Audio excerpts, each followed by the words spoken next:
Bien, vamos a hablar de fertilización de suelos. Primero, ¿qué cosa es fertilización?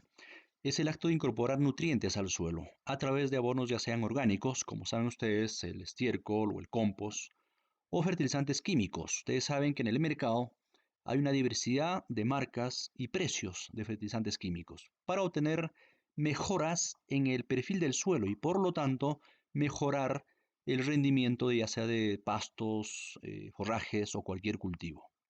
Siempre es recomendable enviar una muestra al laboratorio y saber el perfil del suelo, ¿no? De qué suelo estamos hablando.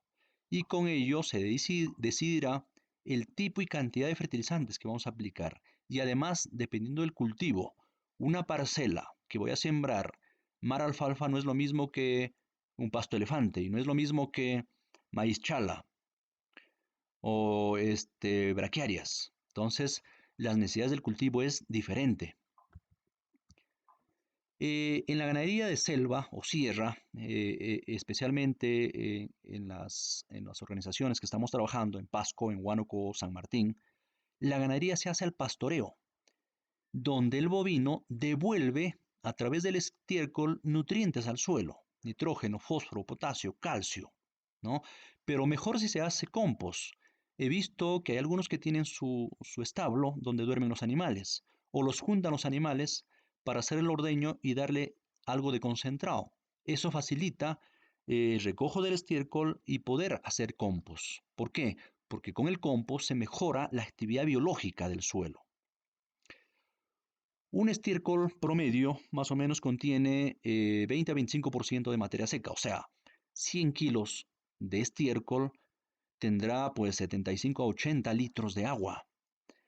Nitrógeno tiene 300 a 600 gramos nada más, fósforo 200 a 350 gramos, potasio 150 a 600 gramos, o sea, es mínima la concentración de nutrientes que tiene el estiércol. La composición además puede variar dependiendo de la edad, dependiendo de la producción del animal y dependiendo especialmente de la cantidad y calidad del alimento. Vamos a hablar de tipos de fertilización. Primero, vamos a hablar de abonamiento o fertilización orgánica. Como ya dijimos, es la incorporación de materia orgánica y nutrientes al suelo. Tiene ciertas ventajas. Vean ustedes, aumenta la capacidad de retención de agua y por lo tanto disminuye la erosión. Imagínense ustedes los suelos que están en la sierra o ceja de selva, con pendiente además y que son mal manejados, suelos sobrepastoreados, compactados, ¿no? Con muchas áreas desnudas.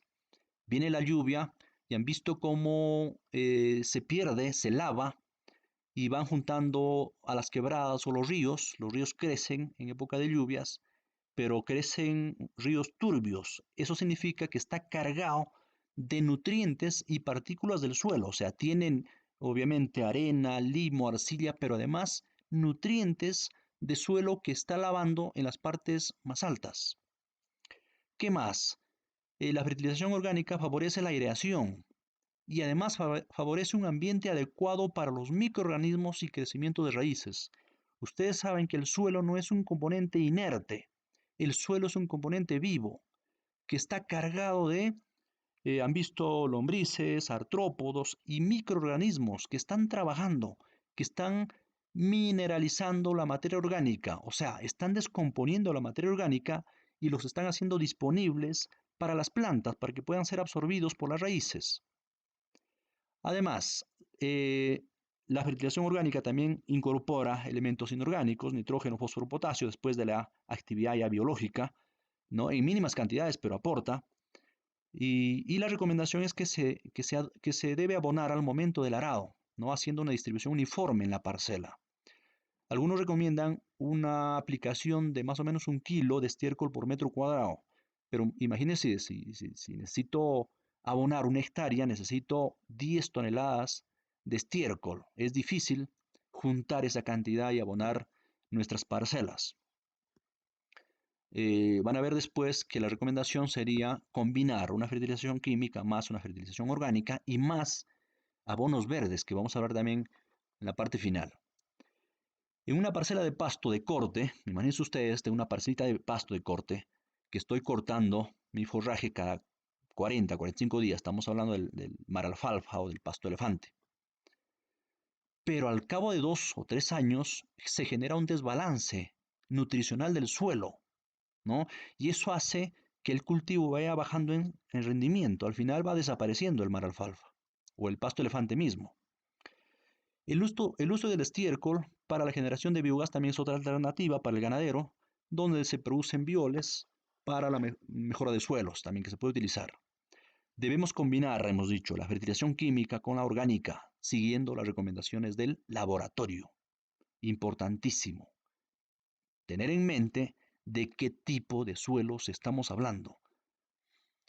Un mal uso de fertilizantes puede dañar el suelo, pero además puede ser contaminante y elevar el costo. Imagínense ustedes, tengo una parcelita que tiene 6.5% de materia orgánica. Eso significa que la cantidad de nitrógeno es alto, de medio a alto. Y si alguien me dice, ¿qué vas a instalar? Voy a instalar el maralfalfa. Ah, pues métele urea, ¿no? Entonces yo tengo un nivel medio a alto de nitrógeno y encima le meto urea. Y además lo aplico mal, ¿no? He tirado al voleo la urea, se ha quedado ahí encima, ¿no? El sol es fuerte durante el día, en la noche llueve y eso se va lavando. Técnicamente se habla de que el nitrógeno se va volatilizando, se va evaporando y se va perdiendo nutrientes, se va perdiendo el nitrógeno. Y además, ese nitrógeno es un agente de contaminación, ¿no? Es un agente para el cambio climático. Uno de los gases de efecto invernadero más potentes es el nitrógeno que está matando el planeta, ¿no? El óxido de nitrógeno. Y por otro lado, elevado costo. Imagínense ustedes, un saco de urea cuesta un promedio de 80, 85 soles, ¿no? Eso me afecta obviamente mi bolsillo. Vamos a hablar de fertilización química. Como ustedes saben, se presentan en diferentes tipos. Hay fertilizantes simples que tienen un solo nutriente o fertilizantes compuestos, ¿no? Ustedes saben, en el mercado encuentran muchos fertilizantes compuestos. Hay algunos que dice NPK, 15, 30, 20, que quiere decir que tiene 15 de nitrógeno, 30 de fósforo y 20 de potasio.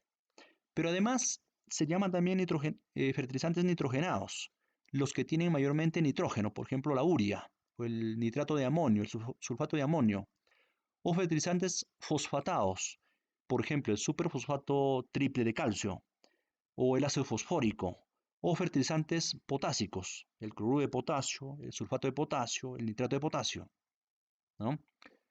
Recuerden que la aplicación de fertilizantes, de las dosis de fertilizante, depende del tipo de suelo, ¿no? Depende del laboratorio, del análisis de laboratorio. Depende del cultivo, de qué cultivo voy a instalar. Y depende del tipo de fertilizante que vamos a usar, la afinidad, la mezcla de fertilizantes. Cálculo de fertilización. Son cálculos sencillos, más o menos, a ver si me entienden. Vamos a suponer que tengo una parcela de alfalfa y el técnico me recomienda, pues en esta parcela, que es un cuarto de hectárea, requieres aplicar 18 kilos de nitrógeno y 35 de fósforo. Y como fertilizantes, bueno, para nitrógeno tengo la urea y para el fósforo el superfosfato. La urea tiene 46% de nitrógeno y el superfosfato también tiene 46% de fósforo. Primero, calculamos el nitrógeno.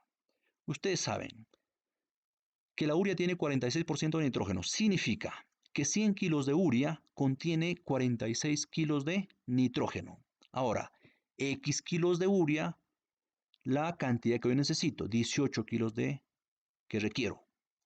Por lo tanto, una regla de 3, X es igual 18 por 100 entre 46 y eso me sale 39 kilos de urea. Segundo, cálculo del fósforo. Ustedes saben que 100 kilos de superfosfato contiene 46 kilos de fósforo. Por lo tanto, X kilos de superfosfato, 35 kilos de fósforo que yo requiero. X es igual 35 por 100 entre 46 y me sale 76 kilos de superfosfato. Por lo tanto, la recomendación es que se aplique, que se compre y se aplique 39 kilos de urea más 76 kilos de superfosfato. Y además que debe aplicarse después del primer corte, ¿no? Se hace el deshiervo y luego se aplica, y luego al año de instalación. La fertilidad de los suelos puede ser química, orgánica o biológica. Ojo con eso. Ahorita, para los ecologistas, la actividad biológica es importantísima del suelo. El suelo es un ser vivo, ¿no? El nitrógeno es el elemento más importante para la producción de forrajes. Ojo con esto, que nitrógeno es el elemento más limitante para la producción de pastos y forrajes. El clima determina la mineralización de la materia orgánica. El clima influye directamente sobre la actividad biológica, ¿no? Y la descomposición de la materia orgánica y la disponibilidad ya de minerales para mis plantas. Vamos a hablar de los abonos verdes. Es una práctica de incorporar tejido verde al suelo y especialmente hablamos de leguminosas. ¿Por qué? Porque las leguminosas, como ustedes saben, a través de sus raíces tienen unos nódulos, ¿no? Donde hay bacterias que fijan nitrógeno del aire. Por lo tanto, las leguminosas son siempre más ricas en proteína, ¿no? Pero además, la leguminosa incorpora nitrógeno al suelo, ¿no? Mejora el suelo en nitrógeno, ¿no?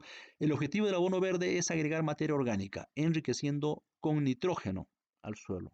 Y hemos dicho que el nitrógeno es el elemento, ¿no?, nutricional del suelo más importante en pastos y forrajes.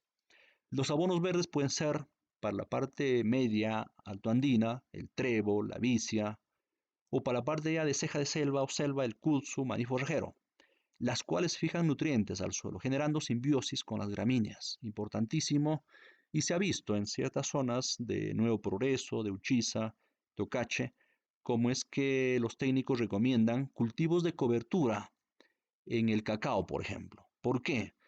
Porque el kudzu o el maní forrajero cubre, ¿no?, el suelo entre los callejones del cacao y no permite el crecimiento de malezas. Pero además, el curso o el maní forrajero se ha contabilizado y resulta que 120, 150, 180 kilos de nitrógeno están fijando al año por hectárea. Imagínense ustedes, 180 kilos de nitrógeno significa casi 300 kilos de urea, ¿no? Imagínense ustedes cuánto nos estamos ahorrando. Suelo, vamos a hablar del suelo. Es la capa superficial de la Tierra, formado por efectos climatológicos y constituido por muchos elementos, ¿no? Ustedes saben que hay arena, hay limo, arcilla, hay componentes biológicos, hay una infinidad de microorganismos allí. Es el medio natural donde desarrollan las plantas. Imagínense ustedes, las plantas dependen del suelo, de la calidad del suelo. Un suelo bien rico, bien manejado, ¿no?, se genera pues buen enraizamiento y buen rendimiento de pastos y cultivos, ¿no? Y lo mismo cuando hablamos de animales, de producción de leche o carne, depende de lo que come, depende del pasto. Por lo tanto, la relación sería directa del suelo, planta, animal. La producción de leche depende del tipo de suelo al final. Si esta capa de tierra no se maneja adecuadamente, los rendimientos bajan, ¿no? Normalmente se ve a lo largo y ancho de la sierra, de la selva, cómo se va erosionando los suelos. Hay un mal manejo de suelos, no hay una rotación de cultivos, no hay una rotación adecuada de potreros, no hay aireación, control de malezas adecuado, ¿no? Hay un problema tremendo en suelos y por lo tanto saben ustedes perfectamente, ustedes los ganaderos saben perfectamente cómo la producción de maíz va bajando, la yuca va bajando, la producción de pastos va bajando año tras año. ¿Por qué? Porque no estamos haciendo labores culturales de manejo adecuado de suelos. El suelo presenta perfiles u horizontes, ¿no? Han escuchado el horizonte A, B y C, que pueden variar entre ellos en espesor, color, textura, estructura, etc. El horizonte de mayor importancia para los pastos y forrajes es el horizonte A. ¿Por qué? Por la actividad biológica que hay allí y la disponibilidad de nutrientes. Y ustedes saben que las gramíneas, los pastos generalmente son gramíneas, Una caña forrajera es gramínea, los elefantes son gramíneas, los braquiarias son gramíneas, los regrases, el pasto, el dactilis es gramínea, ¿no? Generalmente los pastos son gramíneas y las gramíneas tienen raíces muy superficiales, no pasa de 25 30 centímetros de profundidad. Por lo tanto, esa primera capa es el horizonte A, ¿no? El horizonte A debe presentar buena textura, estructura, buen color y retención de agua. Buena calidad de suelo se necesita, ¿no? Mientras que las leguminosas tienen raíces mucho más profundas. Y esa es otra razón por la que se recomienda combinar gramíneas con leguminosas, y especialmente las arbustivas o hay árboles, ¿no? En la selva hay muchas especies arbustivas o árboles que son leguminosos, que además de darte sombra, además de servir de forraje para el ganado, mejora el suelo, ¿no? Enraiza, saca nutrientes de la parte profunda y fija nitrógeno del aire. Por eso es que se ha visto también en ciertas parcelas, en Amazonas, por ejemplo, que se combina el café con la guava. La guava es una leguminosa que fija mucho nitrógeno a través de sus raíces y las hojas van descomponiendo y van cayendo al suelo para su actividad biológica ¿no? de los microorganismos y luego hacerla disponible sus minerales. Propiedades del suelo. Textura. Es la mezcla de partículas, arena, limo y arcilla. Eh, se puede, se puede contabilizar fácilmente, ¿no? Una cantidad de muestra de suelo a través de un tamizador con una criba o una malla de diferentes tamaños, puedo determinar cuánta arena hay, cuánto limo y cuánta arcilla. Al final, en porcentaje, ya sé de qué textura de suelo estamos hablando.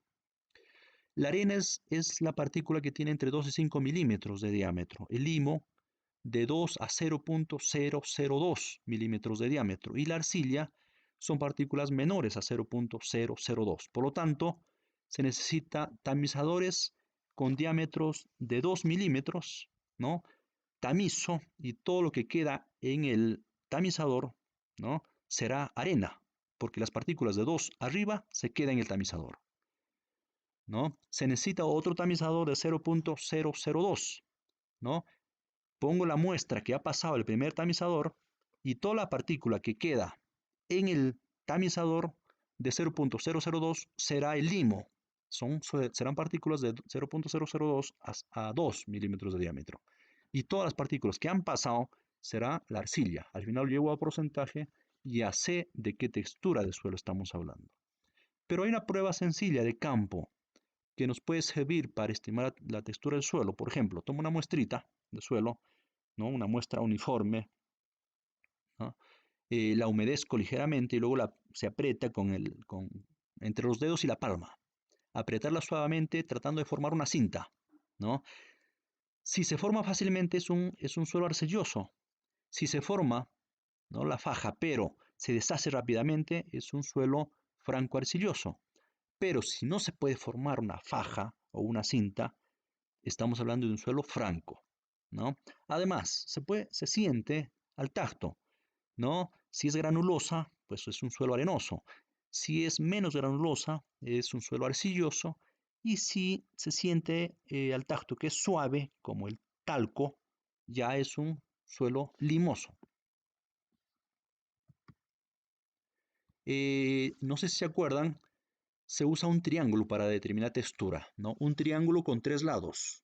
Por un lado, este, a escala de 0 a 100, arcilla, al otro lado limo de 0 a 100 y al otro lado arena de 0 a 100. Si alguien me dice, tengo un suelo que tiene 30% de arcilla, tiene 30% de limo, eso significa que tiene 70% de arena. Entonces, busco la intersección de estos tres puntos, la intersección de estos tres lados, y me sale que el suelo es franco arcilloso, ¿no? ¿Qué más? Estructura. Es la forma como se distribuyen las partículas. La estructura es buena si presenta poros y arcilla y materia orgánica, ¿no? Es lo que se busca, porque ello favorece la capacidad de retención de agua. y aireación. Un suelo agrícola debe tener la mitad, 50% de agua y de aire, ¿no? El color está relacionado con la materia orgánica y con los minerales. El color se busca que sea oscuro y eso me indica pues presencia de materia orgánica. Pero también hay colores más rojizos o amarillentos, ¿no? Eso está asociado a una buena aireación, pero mal drenaje y escasa materia orgánica. Hay colores grises, ¿no? Significa pues pobres condiciones de drenaje, falta de aireación, falta de materia orgánica, indica oxidación debido a la erosión de suelos. Retención de agua. Está afectada por la textura y por la cantidad de materia orgánica que hay. El agua aprovechable se encuentra en los poros y varía entre la capacidad de campo y el punto de marchitez, ¿no? No hay que esperar el punto de marchitez. El punto de marchitez ya la planta se está afectando, hasta puede morir, ¿no? Por falta de lluvia o de riego. Acidez es el potencial de hidrógeno presente en el suelo. Los minerales hacen que el pH varíe y se haga más alcalino, ¿no? Ustedes saben, el pH del suelo generalmente en la sierra y en la selva tiende a ser ligeramente ácido a fuertemente ácido. Sin embargo, hay partes en la sierra o en la selva donde hay bastante piedra, ¿no? La mineralización de la piedra hace que el pH mejore, se haga más neutro, ¿no? Pero generalmente el pH de la sierra, en la sierra y selva son ácidos. En la costa el pH es alcalino. ¿Por qué? Porque en la costa no llueve, por lo tanto los minerales están retenidos en el suelo, ¿no? Hay alta concentración de minerales. Entonces, pues generan acidez las lluvias, el mal drenaje, desechos mineros, fertilizantes, etcétera, etcétera. La acidez se corrige con la aplicación de cal o roca fosfórica. Y la aplicación debe hacerse en barbechos o en rastreadas, ¿no? Los suelos arcillosos ricos en materia orgánica resisten más a cambios de pH, ¿no? En comparación con los suelos arenosos. Y nada, esperemos que se haya entendido. Hemos hablado de fertilización química, fertilización orgánica, de abonos verdes. Hemos hecho unos cálculos de fertilización, hemos hablado del suelo, ¿no? Lo importante que es manejar el suelo porque esa es la base del rendimiento de nuestros cultivos y eso es la base de la producción de leche o carne en nuestra ganadería. Gracias.